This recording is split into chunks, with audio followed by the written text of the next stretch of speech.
to make clear that Attorney General Ellison will be speaking today and then taking your questions. He will not be able to answer any questions about evidence or how evidence is evaluated, any question about witnesses, any question about the timeline of events that led to Mr. Floyd's death, or any investigative detail. It is all under investigation. It is currently confidential, so I just want to set that expectation right now. With that, Attorney General Ellison.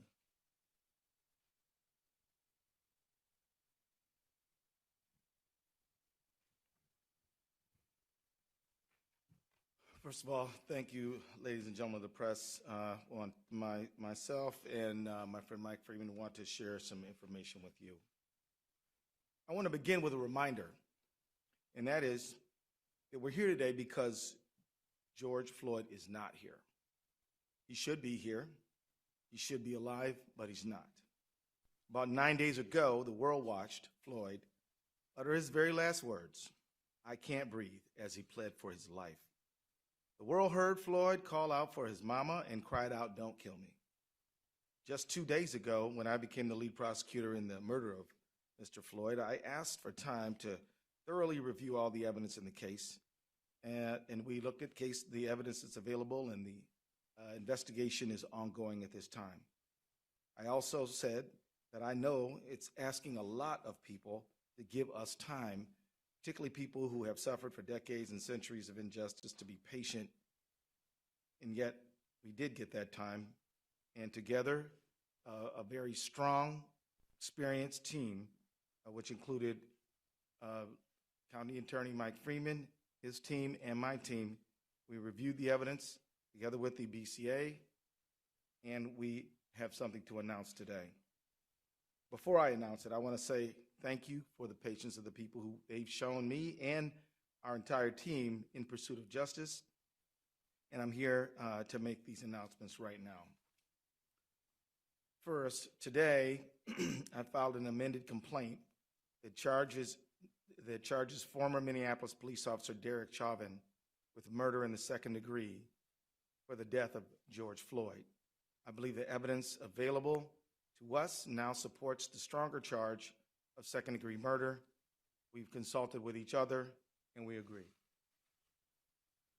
Second, today, arrest warrants were issued for former Minneapolis police officers J.A. King, Thomas Lane, and Tu Tao. Finally, I'd like to announce that today, Hennepin County Attorney Michael Freeman and I filed a complaint that charges police officer King, Lane, and Tao with aiding and abetting murder in the second degree, a felony offense. I strongly believe that these developments are in the interest of justice for Mr. Floyd, his family, our community, and our state. I'm the lead prosecutor in this case. I'll be speaking and addressing the public, but this is absolutely a team effort. We are working together on this case with only one goal: justice for George Floyd. I want to thank first Mr. Hennepin County Attorney Mike Freeman, who has been a true partner in this matter at every step of the way. His experience and insight have been invaluable and will continue to be counted on by the team. I also want to thank County Attorney Freeman's professional staff who have cooperated and worked together with my staff and the investigating officers from the very minute this case started. I also want to thank Superintendent Drew Evans of the Bureau of Criminal Apprehension and his professional staff for the care and speed with which they are conducting this investigation. And I want to thank especially U.S. Attorney Erica McDonald and Special Agent in Charge Rainer Drolskagen, who are conducting a parallel federal color of law investigation. I have heard directly from the leadership of the Department of Justice that there is full support for her leadership in pursuit of her investigation. And as she put it so well, one team, one goal, one mission. I agree 100%. As I said earlier, I thank Mr. Floyd's family. I think, and I can speak for Mr. Freeman and I jointly thank them, along with U.S. Attorney McDonald. We thank the community for their patience and allowing us the time and space we need over these days to lay these charges. As it is so hard to do, I now ask for continued patience. This case continues to be under investigation. We will not be able to say very much publicly about the investigation, except that we encourage anyone who believes that they have evidence in this case to come forward and to be cooperative with the investigation. As we develop the case for prosecution, which will also not be able, we will not be able to say very much publicly about it, because our job is to seek justice and to obtain a conviction, not to make statements in the press, but to do our talking in court. So I ask for your patience again while we limit our public comments in pursuit of justice. I also ask for your trust that we are pursuing justice by every legal and ethical means available to us. I also want to add a word of caution. The investigation is ongoing. We are following the path of all of the evidence.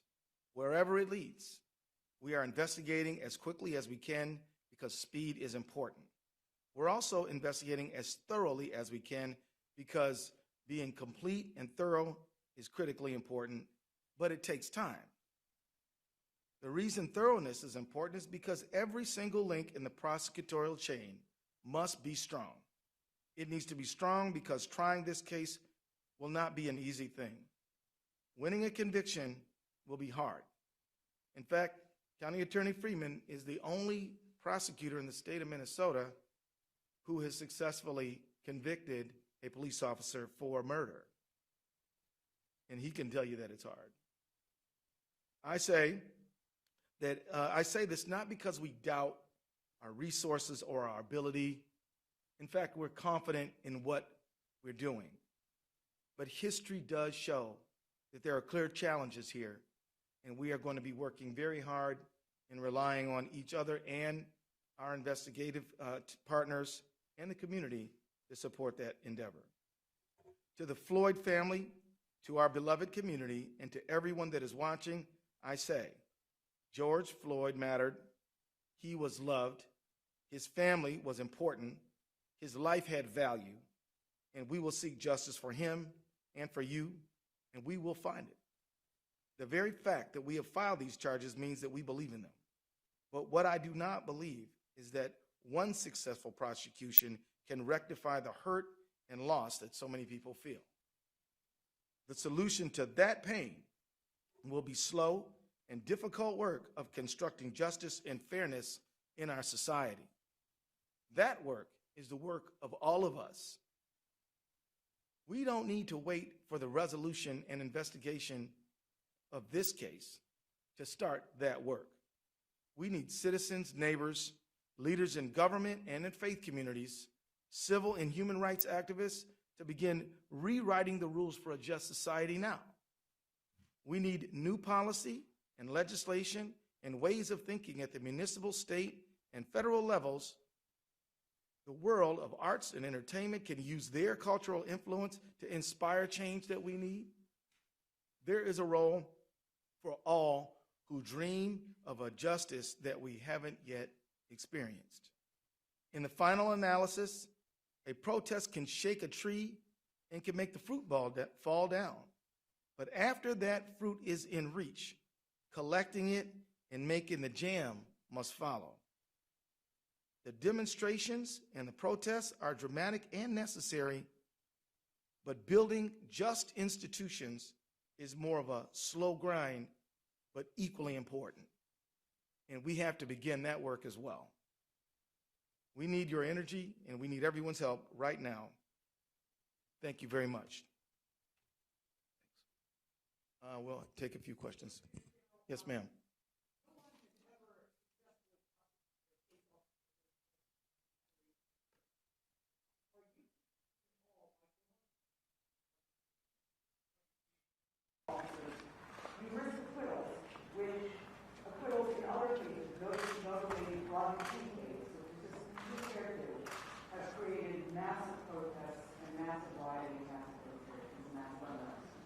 We believe we have a duty to charge the charges that fit the facts in this case when we have done so.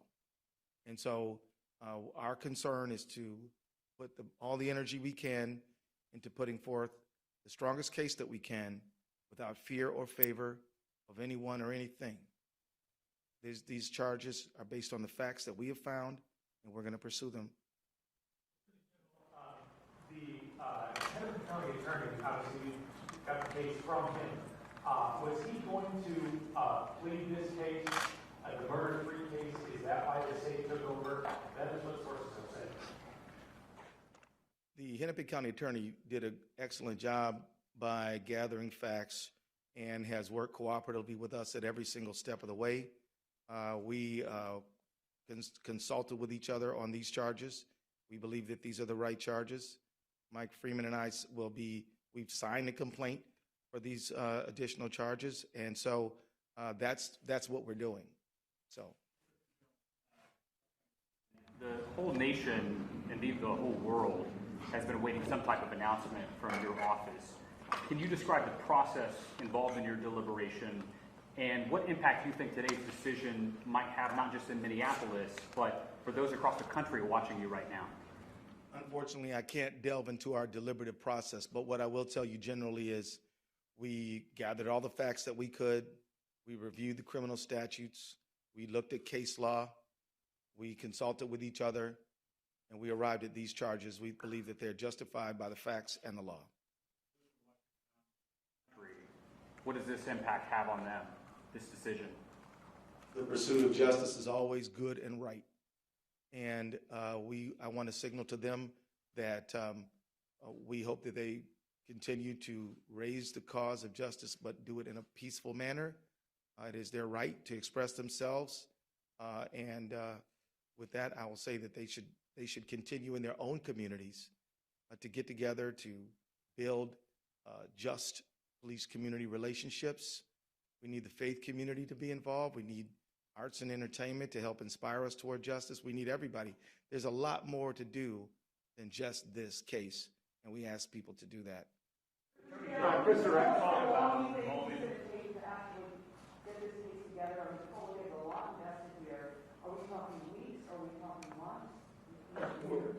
I want to thank you for asking that question, because part of my comments were to help set expectations in a realistic light. In order to be thorough, this is going to take months. And I don't know how many, but it is better to make sure that we have a solid case, fully investigated, researched before we go to trial, than to rush it. And so it will take a while, and I can't set a deadline on that. Way in the back. Attorney General, Chris Rexman, Carolina. The Floyd family had asked for a first-degree murder charge as well as their attorney. You decided to charge second-degree unintentional murder while committing a felony. Can you explain what that charge means, unintentional murder versus second-degree intentional murder, please? Well, according to Minnesota law, you have to have premeditation and deliberation to charge first-degree murder. Second-degree murder, you have to intend for death to be the result. For second-degree felony murder, you have to intend the felony and then death be the result without necessarily having it be the intent. So that's the state of the law. The felony would be we would contend that George Floyd was assaulted, and so that would be the underlying felony. Do you accept any plea deals in this, or do you expect all four to go to trial? And secondly, when will the body camera footage be released? I really don't have any idea of what plea negotiations or anything like that. That's simply way too early to begin that conversation. At this point, we are preparing to try this case. If something else happens along the way, we'll see. But at this point, we don't have any plans in that direction. Body camera footage? That is something that I don't have anything to report right now. At this time, we're focused on investigating the case. And so I think at this time I will consult with the BCA and other partners on the case, and we'll come to a conclusion about that. Again, we believe in transparency, but we also believe in a thorough investigation, most importantly. General, have the 3 officers been taken into custody? I'll allow Mr. Drew Evans to address that issue. Yeah. Good afternoon. My name is Drew Evans. I'm the superintendent of the Minnesota Bureau of Criminal Apprehension. We are in the process of taking the officers into custody. I can report that 1 is in custody now, and the other 2 we are in the process of taking into custody and expect them to be this afternoon. Could you talk about, have these officers provided any statements to your investigators, which traditionally happens after a death in custody? Have you spoken with them? I will, as the Attorney General said, we can't speak about all the details of the case other than what's really in the complaint at this time. I will tell you with any investigation, as I've told you all from the very beginning, we have teams of investigators from the BCA jointly investigating this with the FBI, trying to obtain all information. In this case, I will tell you that is a regular course of all of our investigations to attempt interviews with all of the officers. We have interviewed numerous individuals in this case, and additional information will be provided as we move forward. Superior General, do you have the folks you need to do this, or you'll be seeking some sort of outside counsel or special counsel as you're authorized to do under the law? At this time, I believe we have the team to complete this work. I would like to just introduce David Voigt as well. He is a deputy at the Attorney General's office. He heads the criminal division, and he has the lawyers to get this done. And also we have some experienced lawyers at the Hennepin County Attorney's Office. We're working on this thing together. In terms of the timing of this decision, I know the Floyd family was hoping to be able to have more information on these charges before the memorial tomorrow. How much did that factor in your decision, as well as the protests with them calling for these across the country as well and growing access? You know, I could say that I did not allow public pressure to impact our decision-making process. I was prepared to withstand whatever calls came. We made these decisions based on the facts that we have gathered since this matter occurred, and made the charges based on the law that we think applies. So that's my answer. Yeah. Describe a little bit more about your relationship with Mike Green, how this is going on as far It's going fine. It's going great. I spent a lot of time in Hennepin County when I was a trial lawyer myself, and I know all the lawyers there. I respect them all, admire them all, and we're going along fine. Can I introduce you? Okay. Andy Lefevre, he represents Hennepin County Attorney's Office, first deputy for Mike Freeman. Right.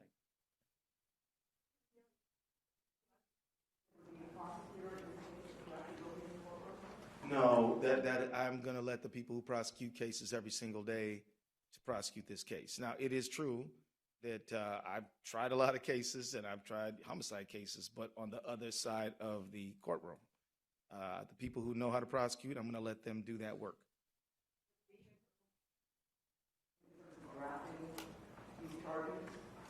You know, I think it helps me anticipate what some of the attacks on our case might be. Trial here. I see no reason why we can't get a fair trial here. With the charges that were just filed, my math is correct. Do the 3 officers now face the potential same maximum sentence as Officer Chauvin? Yes. Well, but yes, sir. I apologize if you've addressed this before, but does your involvement in this case now put you on the sidelines in terms of the legislative process and working for police reform legislation? No. I'll continue to do all the duties that I have, which involve legislative, which involve a lot. We've been very active in the civil space. We've been active in representing state agencies and government. I'll continue to supervise that as I always do. But I feel very confident in it because I have excellent professionals who are going to be focused on this like a laser beam every single day. Attorney General, could you just take us into that room when the decision was made for you personally, for this case, to file these charges, the moment you had personally? I feel a tremendous sense of weight. I feel this is a very serious moment. I can honestly tell you I take no joy in this, but I do feel a tremendous sense of duty and responsibility. Are they going to be at Oak Park Heights in max security, or are they going to be put somewhere? I don't know the answer to that question. Maybe. I would just answer that in terms of that is left up to the various sheriffs that we work with on this. They make, as Commissioner Schnell noted the other day, security decisions in the best place for everybody in light of everything that's going on right now in the Twin Cities. Again, those are decisions based on the analysis of the sheriff, and they work closely with the Department of Corrections to make sure that they have everybody in their custody where they should be based on safety assessments. Thank you all very much.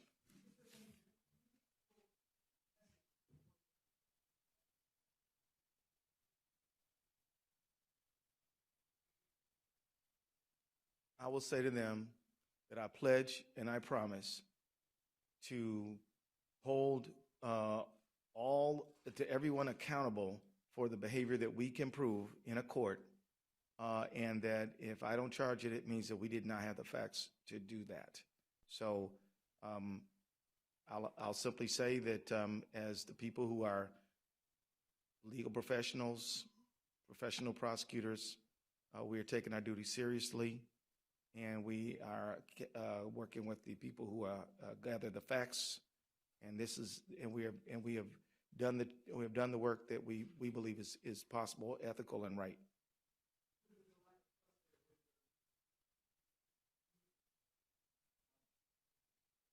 Yeah, well, I mean, look, let me be honest here. I mean, our country has under-prosecuted these matters in Minnesota and throughout the country.